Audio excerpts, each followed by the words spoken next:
Mana yang lain? Senyap je. Semua ada perjumpaan dengan Baiduri, Wali? Perjumpaan. Ya, Baiduri minta kumpulkan semua jemaah perempuan. Diorang nak jumpa dekat belakang. Kenapa Dewi tak pergi? Kan Wali nak jumpa Dewi, mestilah Wali lagi penting. Hindu. Oleh Mak Dewi boleh. Oleh Mak Dewi boleh. Oleh Mak Dewi boleh. Bagaimana pendapat Ustaz dengan filem bid'ah yang ditayangkan dari Malaysia yang lagi viral? Dengan macam-macam tuduhan. Zaman kita sekarang dengan teknologi, dengan film, dengan drama, tunjuk hati-hati di dalam menampilkan image-image agama yang mesti ada keseimbangan. Banyak yang tersinggung dengan sinetron ini. Saya di WA orang, Ustaz tersinggung tak dengan sinetron ini? Saya bilang, Walid nak Dewi boleh. Minggu belakangan ini saya mendapatkan banyak sekali pertanyaan tentang sebuah film yang viral luar biasa diproduksi di Malaysia.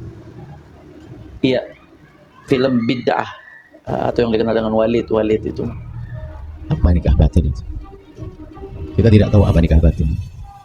Kalau bukan ulama yang mengajari kepada anda, ulama yang sesungguhnya, yang punya pengalaman belajar dunia fikih, biarpun nanti seandainya ulama itu memberikan pendapat kepada anda, pendapat seperti tiba-tiba, oh ini kasus tertentu, saya ikutkan kamu madhab Maliki, Ahmad, Hanafi, sehingga wali ini perlu dipending, nggak apa-apa, karena satu hal.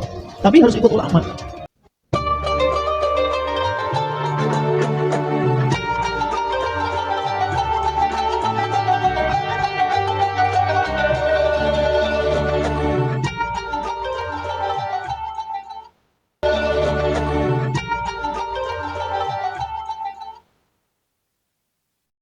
Assalamualaikum warahmatullahi wabarakatuh. Bismillahirrahmanirrahim. Alhamdulillahirrabbilalamin. Wabihi nasta'inu ala umuri dunya waddin. Assalatu wassalamu ala asyrafil anbiya wal mursalin sayyidina Muhammadin wa ala alihi wa sahbihi ajma'in, amma ba'du.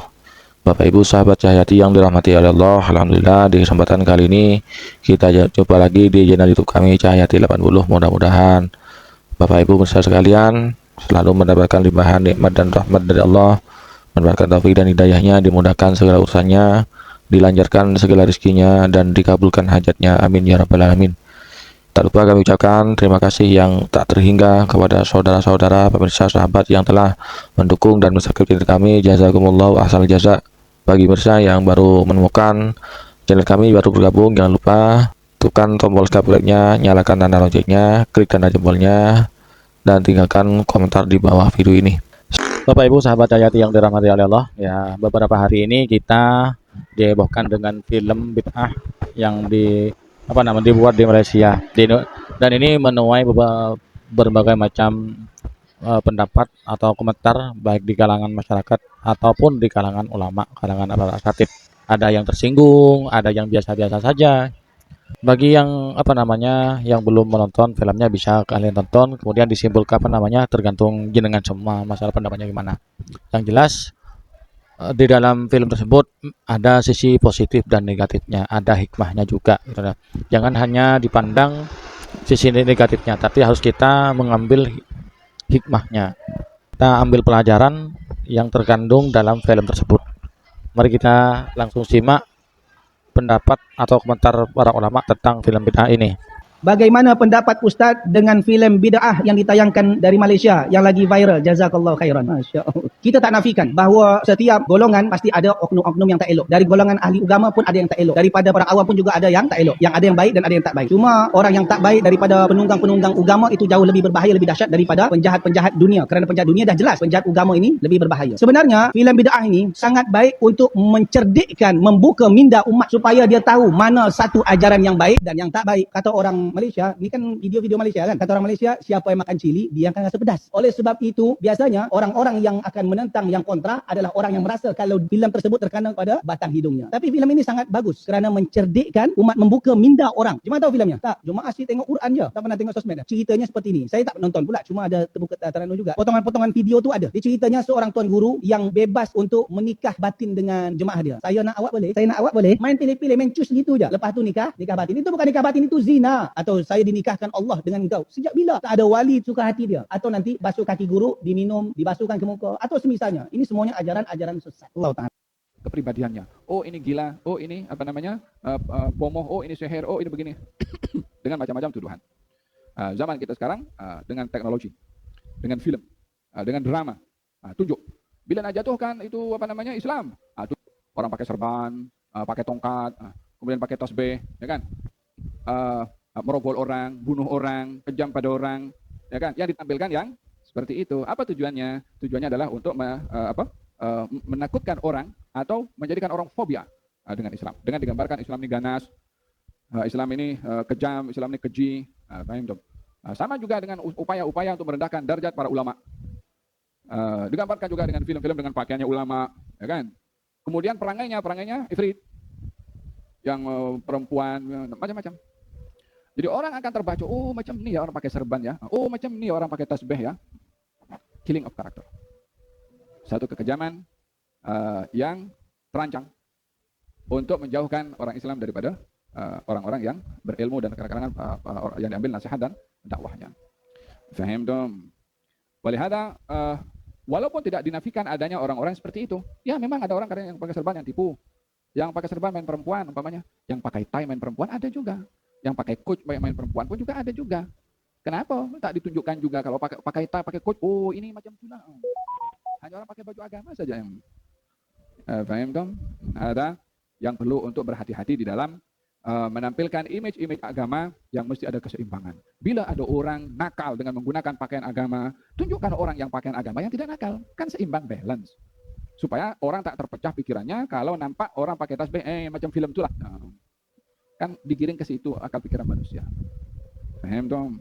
Orang yang pakai coach, pakai tie, umpamanya ada yang dia rasuah, tunjukkan pakai tie, pakai coach yang jujur, yang amanah. Oh, dokter ini tak betul pasal dia gunakan ilmunya untuk cari duit dengan semua pesakit itu kena operasi. Tunjukkan dokter yang jujur, yang baik, yang tak buat macam itu, kan jadi nampak keseimbangan. Tapi kalau itu saja ditunjukkan yang teruk tanpa ada balancing kepada balance yang orang-orang yang jujur, yang baik, maka dalam hal ini usaha yang dilakukan oleh orang-orang terdahulu untuk menjauhkan orang daripada para anbiya adalah dengan menuduh para nabi itu dengan tuduhan yang bukan-bukan. Seperti Majnunun. Ini Nuh dia gila. Macam mana orang gila itu boleh bawa wahyunya Allah Subhanahu wa taala, boleh berdakwah? Ya subhanallah, orang gila tak tahu apa dia cakap. Oleh sebab itu, berapa banyak orang itu gila, tuduh orang lain gila. Orang gila tuduh orang lain gila. Yang gila dirinya. Tapi karena orang tak sama dengan dirinya yang gila, maka orang lain tuduh gila. Al-jununu fununu. Walid nak Dewi boleh. Kejahatan. Kejahatan apa itu namanya? Kejahatan seksual. Banyak yang tersinggung dengan sinetron ini. Saya di WA orang, Ustaz tersinggung tak dengan sinetron ini? Saya bilang saya tak singgung. Kenapa? Karena saya tak pernah bersalaman dengan santri sekali. Tak pernah. Tanya santri, tak pernah bersalaman. Dan tidak pernah duduk-duduk sama santri mendekat-dekat. Saya tak pernah WA dengan jamaah. Kalau ada yang bertanya melalui Ustaz Afati. Jadi yang tersinggung berarti kejahatan seks. Film bid'ah atau yang dikenal dengan Walid itu, masya Allah tabarakallah, ini viral sekali. Potongan-potongannya pun memenuhi media sosial kita, bahkan sampai status-status WhatsApp di grup-grup, bahkan stiker-stikernya pun kita dihantui dengan Walid ini, masya Allah, luar biasa. Bahkan saya kemarin habis tabarruk menghadiri haul guru tua Al-Habib Idrus bin Salim Al-Jufri di Palu, Sulawesi Tengah. Kemudian saya rehla bersama kawan-kawan saya ke Donggala. Itu di Donggala pun ada yang tahu tentang Walid itu. Bayangkan dalam beberapa minggu saja sudah sampai ke Sulawesi Tengah, ke salah satu kabupaten di Sulawesi Tengah, luar biasa. Beberapa hal terkait film ini. Tentunya saya harus fair. Al-hukmu ala syai'in far'un an tasawwurihi. Saya nggak bisa menilai sesuatu kecuali setelah saya sudah betul-betul menyaksikan dan melihat. Karena kalau nggak tahu bagaimana mau nilai. Maka untuk itu karena banyaknya pertanyaan, akhirnya saya pun melihat film tersebut. Dari apa yang saya lihat, saya melihat yang pertama, produser film ini, saya kalau tidak salah namanya Kak Ema atau siapa ya. Masya Allah tabarakallah, saya husnudzan beliau punya niat baik. Untuk mengungkap orang-orang yang menyimpang, mengatasnamakan agama, mengatasnamakan tasawuf, mengatasnamakan hakikat, mengatasnamakan ma'rifat. Jadi penyimpangan-penyimpangan, kebejatan, semua dilakukan dengan mengeksploitasi agama dan lain sebagainya. Itu disingkap di film ini dan dipertontonkan kepada publik. Saya kira itu sangat penting karena memang pada faktanya betul ulama sekalipun, mursyid sekalipun, ahli tasawuf sekalipun, tidak lepas dari oknum-oknum yang memang rusak, bejat, menggunakan agama, menggunakan tasawuf, menggunakan thariqah untuk memuaskan syahwatnya, memuaskan kepentingan duniawinya, kepentingan pribadinya. Itu tidak lepas, kita tidak pungkiri itu. Nikah batin itu halal atau haram? Mohon penjelasannya agar saya tidak terus dihantui rasa bersalah. Terima kasih. Wassalamualaikum warahmatullahi wabarakatuh.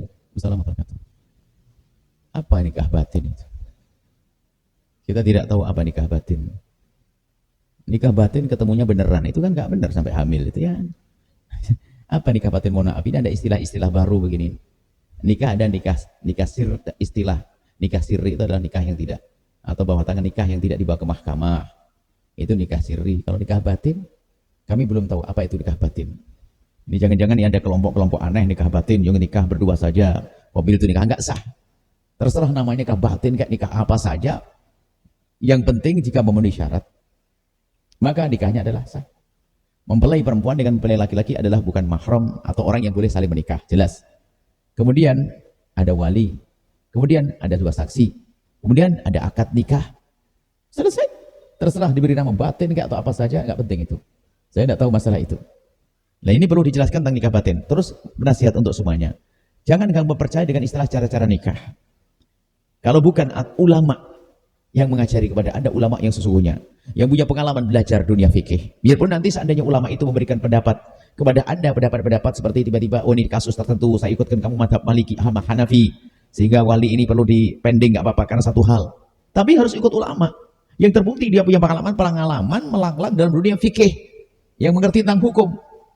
Jangan orang tiba-tiba Anda kenal kemarin langsung pakai nikah, apa tadi? Nikah batin, hamil, enggak, ini nikah batin, kita tidak paham masalah itu. Hanya terserah itu apa yang terjadi. Yang jelas, jika memenuhi syarat-syarat pernikahannya, syarat rukun pernikahan adalah sah. Biarpun belum dicatat di mahkamah. Hanya kami ingatkan pada semuanya, jangan gampang terpesona dengan omongan sebagian orang yang mengaku dirinya ustadz, tapi tidak dengan fikih yang benar. Ada nikah batin, nikah ini dan sebagainya. Sangat sederhana kalau orang mau memahami dunia fikih, sangat sederhana nikah.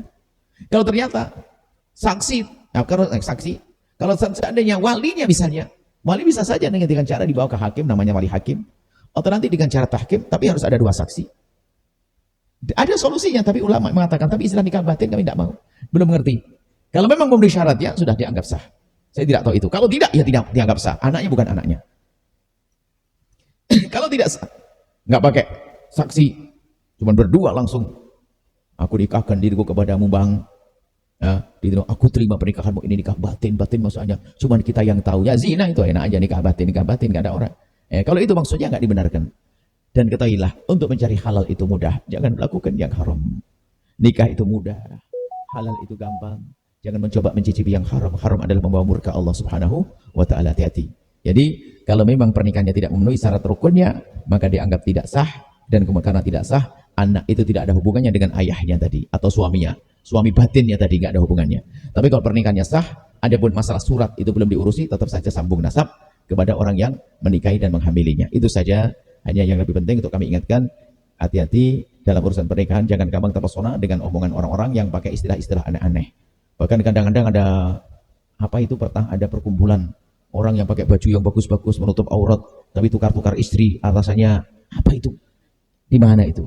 Saya dengar berita itu betul atau tidak? Ini kok gampang terpesona dengan model-model begitu ini? Haram, nggak boleh. Dan video yang kami persembahkan pada kesempatan kali ini bermanfaat bagi kita bersama, khususnya kaum muslimin, dan dapat menyadarkan saudara kita Salafi Wahabi. Dari kami kurang lebihnya mohon maaf. Wassalamualaikum warahmatullahi wabarakatuh.